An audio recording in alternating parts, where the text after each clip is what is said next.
વડાપ્રધાન નરેન્દ્ર મોદી આગામી તારીખ 26મી મેના રોજ દાહોદના પ્રવાસે આવી રહ્યા છે। આ દરમિયાન તેઓ દાહોદમાં ગુજરાતના પહેલા રેલવે પ્રોડક્શન યુનિટનું ઉદ્ઘાટન કરશે અને રાષ્ટ્રને પ્રથમ લોકોમોટિવ એન્જિન સમર્પિત કરશે। આ રેલવે પ્રોડક્શન યુનિટમાં અંદર શું છે, કેવા એન્જિન બનશે, કઈ ફેસિલિટી હશે, દેશના રેલવે સેક્ટરમાં દાહોદનું નામ કેમ વધારે ચર્ચાશે, એ તમામ વિગતો જાણો અમારા આ વિશેષ અહેવાલમાં।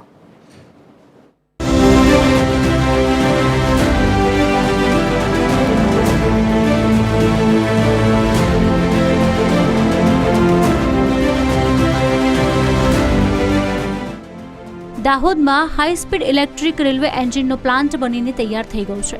આ પ્લાન્ટમાં લોકોમોટિવ એન્જિન, બોગી બધું જ બનવાનું છે, જેમાં દર વર્ષે અંદાજિત 160 રેલવે એન્જિન બનાવવામાં આવશે।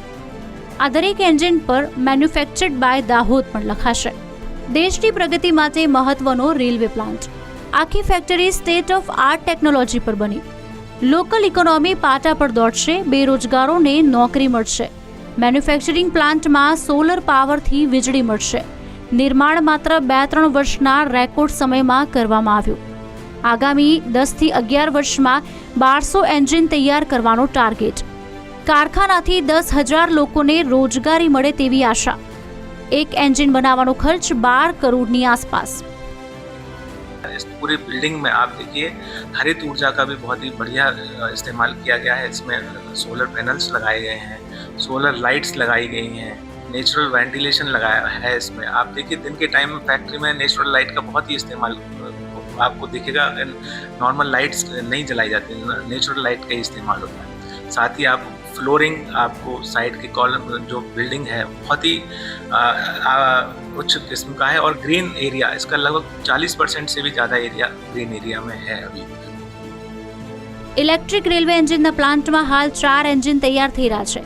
ભવિષ્યમાં આ રેલવે એન્જિનને દેશ વિદેશમાં એક્સપોર્ટ કરવામાં આવશે, તેમજ તેમની મેક્સિમમ સ્પીડ 120 કિલોમીટર પ્રતિ કલાકની કરવામાં આવશે।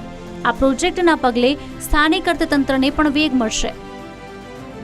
एक जगह भारत के एक कोने से दूसरे कोने में जो हम सामान है बहुत ही द्रुत गति से पहुंचा सकते हैं, क्योंकि आज के समय में आप देखेंगे कई ऐसे सामान होते हैं जिसमें पेरिसेबल आइटम होते हैं जिसके खराब होने का डर रहता है। ऐसे जो सामान है उनके लिए एक नया मोड ऑफ ट्रांसपोर्ट ये जनरेट होगा। और साथ ही रेलवे के लिए भी ये बहुत बड़ी बात होगी, क्योंकि रेलवे का भी रेवेन्यू जनरेशन का इसका माध्यम बनेगा। વડાપ્રધાન નરેન્દ્ર મોદી આગામી 26 અને 27 મે ગાંધીનગર, કચ્છ અને દાહોદ જિલ્લાની મુલાકાતે આવી રહ્યા છે। આ દરમિયાન દાહોદ ખાતે 20,000 કરોડના ખર્ચે નિર્મિત લોકોમોટિવ રેલવે પ્રોડક્શન યુનિટનું લોકાર્પણ એ દેશ અને દાહોદ માટે એક મહત્વપૂર્ણ સિદ્ધિ સાબિત થશે। દાહોદ લોકોમોટિવ વર્કશોપ છે, ત્યાં અમે ઉપસ્થિત છીએ અને અહીંયા આપ જોઈ શકો છો કે જે દાહોદમાં નિર્માણ પામનાર 9,000 એચપીનું જે ઇલેક્ટ્રિક એન્જિન છે તે આ જ વર્કશોપમાં બને છે અને અહીંયાથી જ એ સમગ્ર ભારત સહિત વિદેશમાં પણ એક્સપોર્ટ થશે। ત્યારે આ જે એન્જિન જે પ્રથમ બન્યું છે તેનું લોકાર્પણ 26 તારીખે વડાપ્રધાન નરેન્દ્ર મોદી કરવાના છે। ત્યારે દાહોદમાં જે એન્જિન નિર્માણ થયું છે તેના પર D9 લખવામાં આવશે અને દાહોદની ઓળખ આ એન્જિન સમગ્ર વિશ્વમાં ફેલાવશે। મયુર રાઠોડ, TV13 ગુજરાતી, દાહોદ।